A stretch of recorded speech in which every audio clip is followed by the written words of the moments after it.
Hey everybody, welcome back to the vlog. Thank you once again for joining me for tea time. I appreciate each and every one of you being here. So today we have some misty morning. I love this stuff. I drink misty morning probably more than 50% of the time during the early morning hours. This just gives you that little bit of a spunk, a little bit of a pick-me-up. I love this. Anyways, today we're gonna be doing something a little bit different. I know you see my hand here and you're probably like, what is this guy doing? Like a throwback Michael Jackson type thing? Well, no. I'm gonna be working on the iPad Pro today, and I like using one of these half glove things so that my hand doesn't get stuck on it. I paint a lot and draw a lot, do a lot of design work on the iPad Pro. So this is like a godsend. If you have any type of tablet, grab one of these. They're like awesome. Anyways, so today we're going to be looking at a Adobe alternative, but this one is going to be for video editing. All right. Now this will be put into my series, Life After Adobe, Cutting the Cord.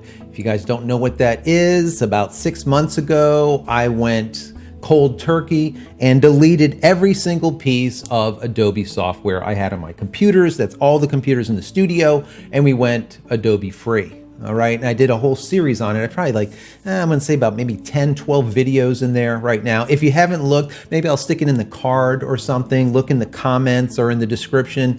Go take a look at that playlist. If you want to be able to break away from Adobe and use alternatives that you can actually buy and own and not have to rent, those videos are probably for you, and they'll help you out a lot getting to that point. I am a professional photographer, videographer, DP for the last 2 decades, and if I could do it, you can do it. And I show you how, basically. So today it's all about using some type of editing software on the go. All right, now normally, so you know, I'm usually using this big 34-inch monitor on this Ryzen setup that's a 4K beast of a computer, water cooled. It's just amazing, all right? And it works out really great in studio. Well, that's great for really high-end corporate work that I do, but if I'm just doing this vlog, do I really need it, okay? Well, the answer to that is no, and I tried out a lot of pieces of software on iOS, and there was a lot of good, and there was a lot of bad, and there was one that really stood out. Now, before I get into which one it is, you can see it back here, but before I tell you which one it is, just understand that this is a 110% unbiased channel. If you've been with me for even a couple of months, you know that that's how this channel is, and it's gonna remain that way forever, all right? Unbiased. I do not have a horse in the race. I did not get the software for free. I purchased it. I do not have an affiliate link with them, period. There is no affiliation in any way. I'm not getting paid to say that this software is great. It's just, it works out really good. And I'm going to tell you the good, the bad, and the different. All right. That's what I do. And I hope you guys can enjoy that. Now, I'm going to edit this video as I did my last video on the iPad, and I'm going to push it this time to the extreme. I have over here, I have a camera that's running, probably not going to look too good. It's an old Canon S120, and it does okay, but it's nothing special. I'm going to have that running, and then I'm going to have you over here, and then I'm going to have footage that I'm going to do on the iPad Pro right here. All right, we're going to run footage on this too, and then inside the software LumaFusion, I'm going to put it all together and see if it can handle it. Now, like I said, the last video that I did was completely edited in LumaFusion on the iPad Pro.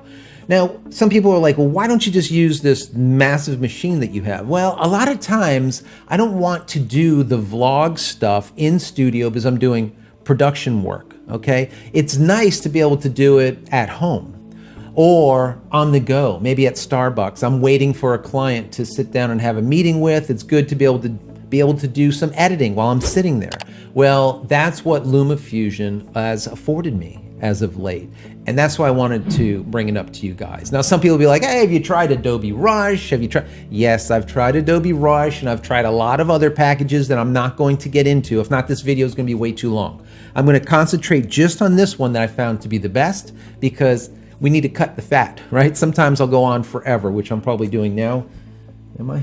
Yeah, probably. Anyways, so let's just get right into it. I'm going to pull up LumaFusion here on the iPad Pro. So what I'm going to do is I'm going to open up the last vlog that I did so you can see what it looks like. Now, what is really cool about LumaFusion is that you can literally scrub through your video before it processes anything, just literally raw footage. You could just come, now look at the way that it just scrubs through. This is how nice this thing is. This is absolutely amazing. A lot of the packages that I've taken a look at, they would work and then they wouldn't work. Sometimes they would work and then it would be kind of glitchy. And then I would have to wait for it to do its, I don't know, special sauce in the background so that the actual video itself was like pre-cached or whatever. This doesn't need it. You can literally just scrub through everything without even having to wait. So that's really good. You just get right in there and start working. That is fantastic.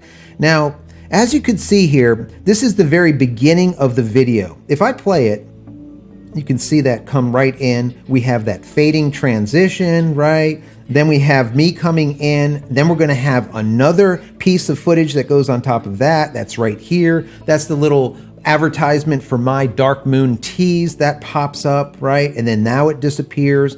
And now what you can see coming up next would be this green little block here, that green screen piece.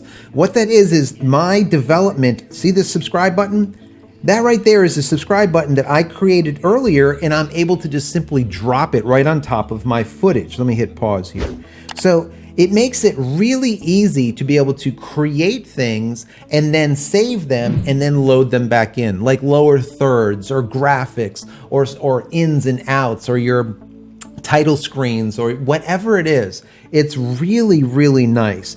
Now, even though that it's really smooth for editing. Now, what I'm going to do here is I'm going to show you how easy it is to chop something. All right. I'm going to go to the very end of the video where everything kind of blurs out right here. And I'm just going to chop it. I just take two fingers. I just zoom in to wherever I want to chop. I hit play so we can hear the music going.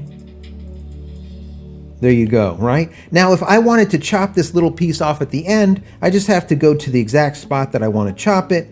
Click the little scissors and boom, it's gone. I could then click on it and hit the trash can and it's out of there. Now, if I want to go back because I did that accidentally, I could just hit the little back arrow over here and there you go. It's back to the way it was. Now, I really like the way this works. It's really quick. DaVinci Resolve has this new method of cutting footage. And some people like it and some people don't. They're little cut persona, let's just say. And you go in there and you can just cut footage really quickly. The problem that I have with it is it's not as intuitive to me as just simply cutting, all right? Right in the software itself.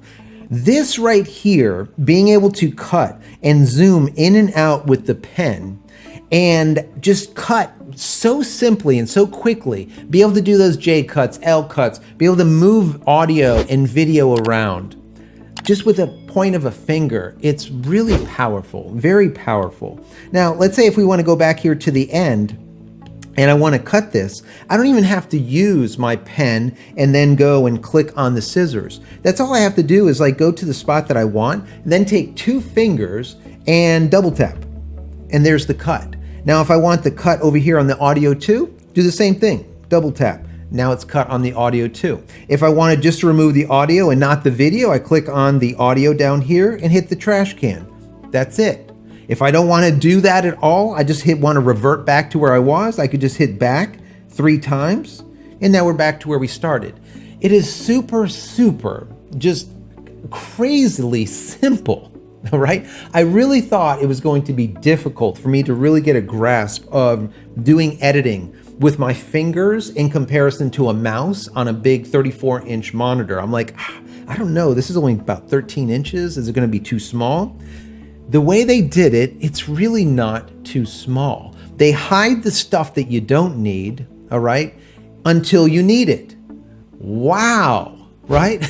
I wish Adobe did that 15 years ago. You go into Illustrator and you're like, if you're new to illustration, where do I start? They give you everything in the kitchen sink. The UI is garbage, and it's always been garbage.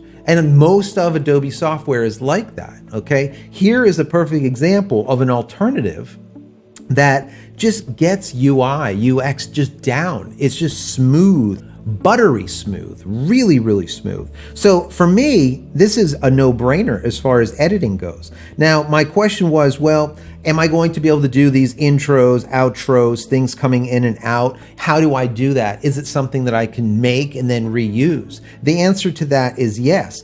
Now, in this video, if you watched it, yesterday's video, day before, or whatever, there was the lower thirds that look similar to this. And this is the ebook. You can see it slides in. It says, go grab my free ebook over at JCristina.com/ebook, blah, blah, blah. So it's nice and it's sweet. I like it. But I'm like, well, let me go ahead and try making another one internal to the software and then go and reuse it. Well, that's what I did. So check this out. We're just going to come out of that specific edit, and we're going to go to this one that's called animated graphics. Now, this is where I was working on a couple of ideas that I had for animation, right? So let's just go to the first one. The first one is my ebook once again. So let me go ahead and hit play and you can watch it.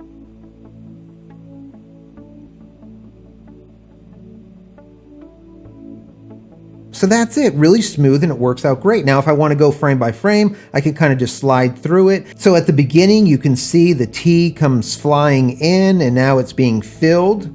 And then this comes out to subscribe and download my ebook with the jcristina.com/ebook. Very simple. It waits for 6 seconds and now it will slowly go right back.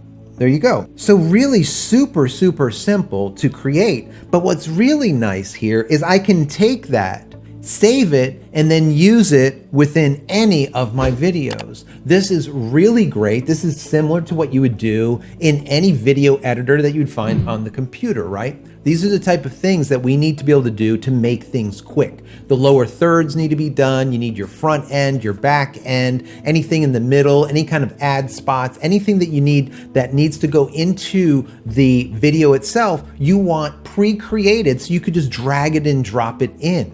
So I could take this video that I just made, hit share, share to movie, and then instead of going to YouTube, Vimeo, or anywhere else, I want to share to file. I want to set it to the highest possible resolution because I'm going to be using it from this day forward. So it doesn't matter if it's 4K or if it's 1080p. Go ahead and change everything to max because we want it that way. Quality to ultra, that's 150 megabits. And then hit share, all right? It's asking me what do I want to call it. I'll just call it animated graphics test. Hit done. And now what it's going to do is going to create that actual footage, that movie footage. There's actually 3 separate lower thirds that I created in this. And as soon as this is done, we're going to load it into our timeline.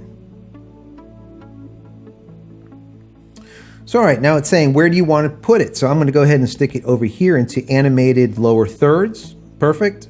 That's where it's going to live. And I hit save, and that is it.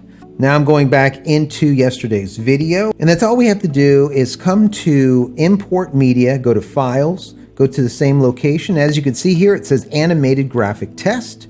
We load that in, and now we're just going to simply drag it down onto our timeline.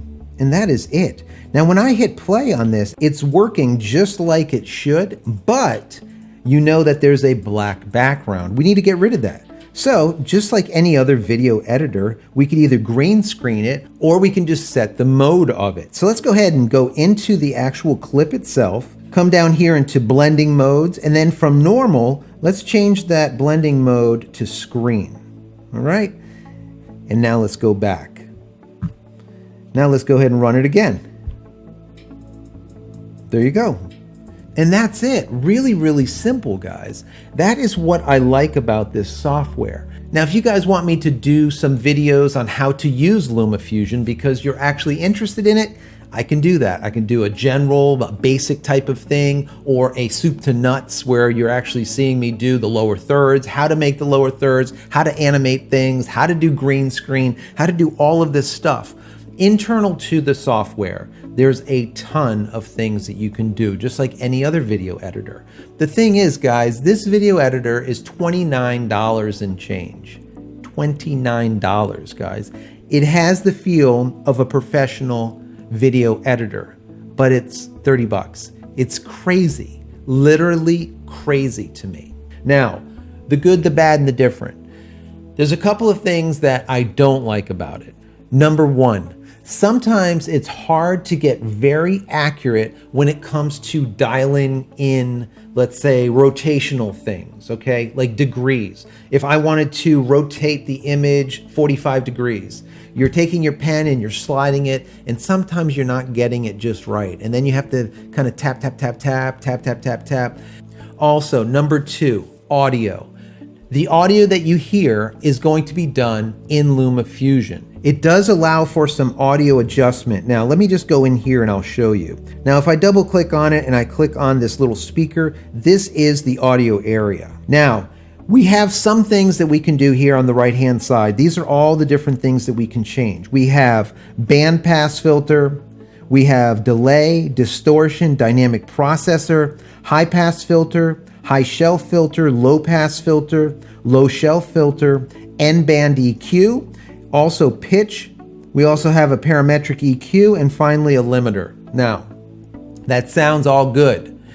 The problem is the quality of the audio adjustments is not as good as something you would see in Audition, for example, by Adobe, or even Audacity, a free piece of software.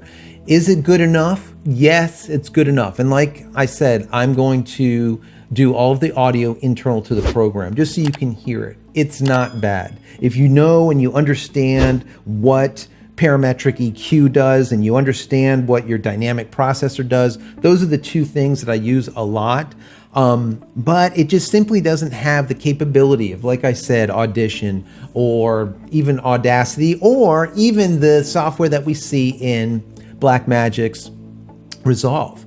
Now, Blackmagic has a really great Fairlight software that's built into it that does an amazing job when it comes to audio. So I'm kind of spoiled by it. For many, many years when I was using Premiere Pro, I was using Audition. And I loved it. Audition just worked out fantastic, right? But once I went into Blackmagic, I was like, wow, this thing really has something amazing built into the software itself. I was just blown away. For me, being able to do, let's say, the vlog sitting at Starbucks is amazing.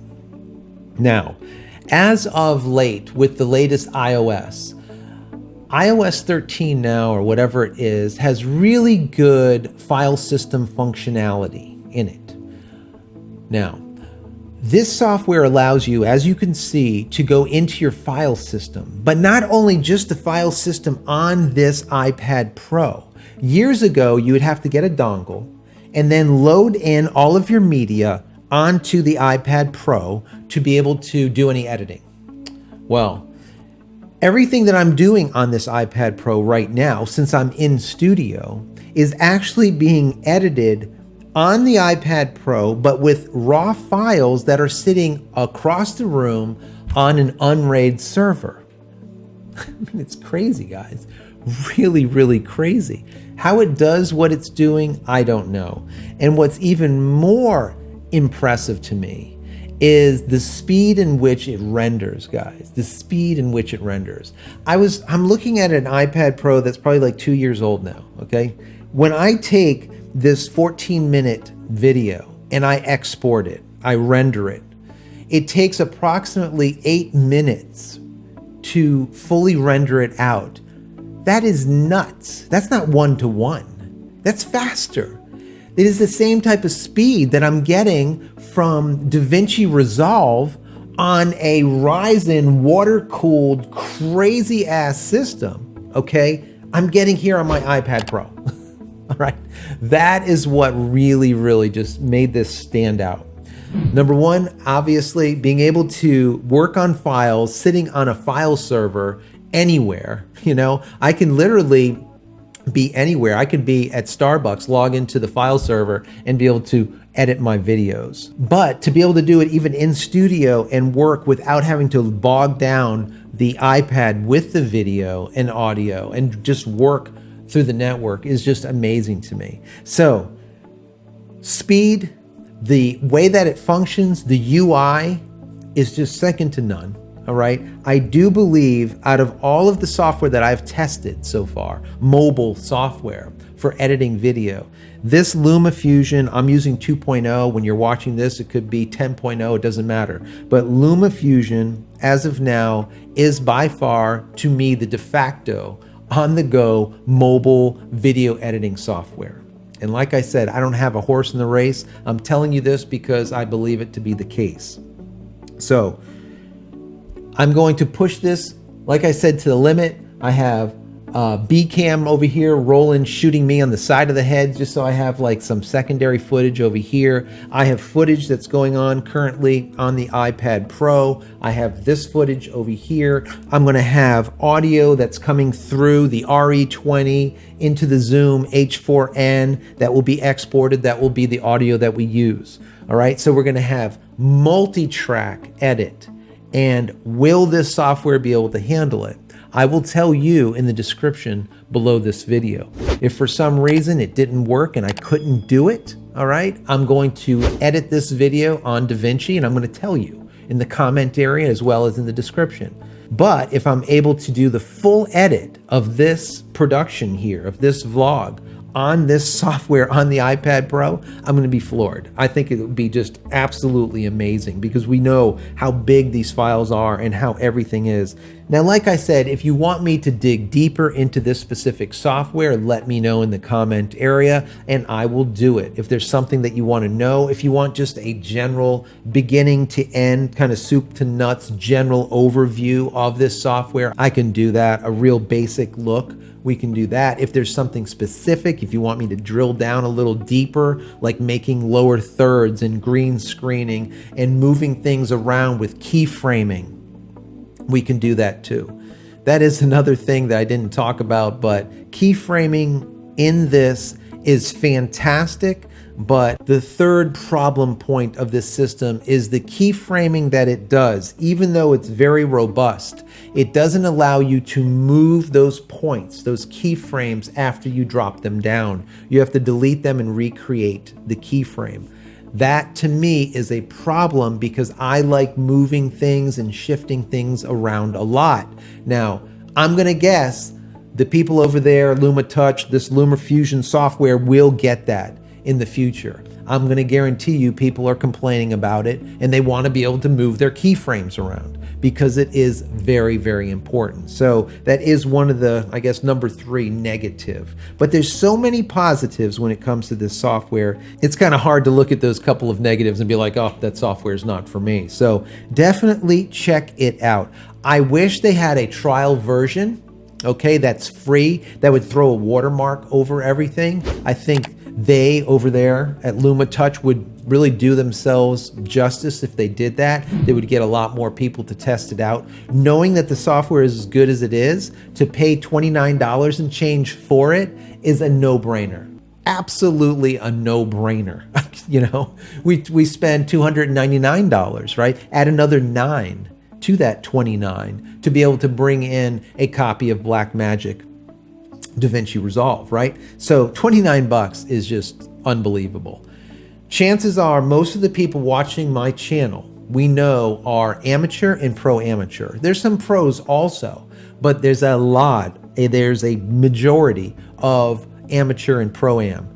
For you guys, this software is, I think, a godsend. Very, very simple to use, and I think that it will be enough. You really don't need other software to be able to do basic edits. Now, I'm editing 1080p, but I've also brought in some 4K, and it's smooth as butter. How it does it, like I said, I don't know. It's some kind of special sauce, magic, something. I don't know. Like I said in the last video, maybe it's some kind of alien stuff going on from Roswell, Mexico. I don't know. But it really works amazingly smooth, even with 4K footage. Who would have thunk it? So anyways, guys, if you enjoy my content, please throw me a big thumbs up. That would be stellar. Don't forget to smash that subscribe button so you can get all my content when it becomes available, and click the bell icon over here so when it is available, you will be notified of it. And finally, head over to my website, JCristina.com, where you can find all the photography tools that I've invented for you. and me over the years, and hopefully there's something there that you might like. And if there is, please pick it up and support me. That would be awesome. And finally, pick up my ebook over at JCristina.com/ebook. Really great how to make sharper images, quick and easy 10 tips, great for amateur as well as pros. Also, head over to community.jcristina.com. Once again, community.jcristina.com. That's our creative Discord server. Join. It's free. It's awesome. There's a lot of great, intelligent people over there ready to help you out, answer your questions. And also, if you made it to the end of this video, I want to thank you by giving you 20% off anything that you purchase over at jcristina.com. Use promo code YT20 at checkout. Once again, promo code YT20 at checkout. 20% off everything that you have in your shopping cart. I thank you for your continued support and many blessings to each and every one of you. Take care, guys.